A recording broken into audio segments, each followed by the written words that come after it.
کن چیزوں سے غسل واجب ہوتا ہے؟ الحمدللہ 6 چیزیں ایسی ہی کہ ان میں سے کسی ایک کی موجودگی میں مسلمان کے لیے غسل کرنا واجب ہوگا۔ 1.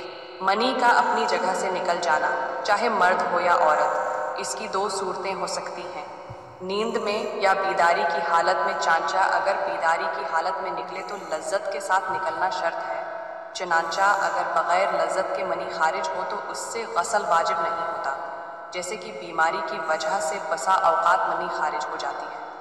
اور اگر نیند کی حالت میں منی خارج ہو تو اسی کو احتلام کہتے ہیں، اس سے مطلق طور پر چاہے لذت محسوس ہو یا نہ ہو غسل واجب ہو جائے گا، کیونکہ نیند میں شعور نہیں ہوتا اور کبھی کبھار لذت بھی محسوس نہیں ہوتی، لہذا سویا ہوا شخص بیداری کے بعد منی کے اثرات دیکھے تو اس پر غسل واجب ہے، اور اگر خواب تو دیکھا لیکن منی خارج نہیں ہوئی اور نہ ہی منی کے اثرات نظر آئے تو پھر غسل واجب نہیں ہوگا۔ 2. اعلیٰ تناسل کو عورت کی اندام نہانی میں داخل کرنے سے غسل واجب ہو جائے گا، چاہے انزال نہ بھی ہو۔ اس کی دلیل امام مسلم وغیرہ نے نبی صلی اللہ علیہ وسلم سے بیان کی کہ آپ نے فرمایا، جب کوئی مرد 4 شاخوں میں بیٹھ جائے اور مرد و عورت کی شرمگاہیں آپس میں مل جائیں تو غسل واجب ہو جائے گا۔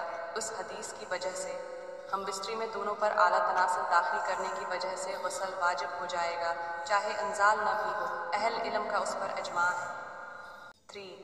متعدد علماء کے ہاں کسی کافر کے اسلام قبول کرنے پر بھی غسل واجب ہو جاتا ہے، کیونکہ آپ صلی اللہ علیہ وسلم نے کچھ نئے مسلمان ہونے والے افراد کو غسل کرنے کا حکم دیا، جبکہ بہت سے اہل علم کا خیال ہے کہ کسی کافر کے مسلمان ہونے پر غسل مستحب ہے، واجب نہیں۔ ان کی دلیل یہ ہے کہ نبی صلی اللہ علیہ وسلم سے یہ کسی نے بیان نہیں کیا کہ آپ ہر نو مسلم کو غسل کرنے کا حکم دیتے تھے، چنانچہ دلائل کو جمع کرتے ہوئے غسل کے حکم کو استحباب پر محمول کیا جائے گا۔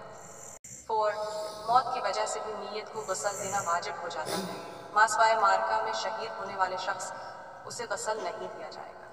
5 اور 6 موجب غسل حیض اور نفاس ہے۔ اس کی دلیل فرمان رسالت، جب تمہارا حیض ختم ہو جائے تو غسل کرو اور نماز پڑھو، اور فرمانی باری دال فیضا تطہر، یعنی جب وہ حیض سے غسل کرنے کے بعد پاک ہو جائے۔ اقتباس محفوظات الملخص الفقہی۔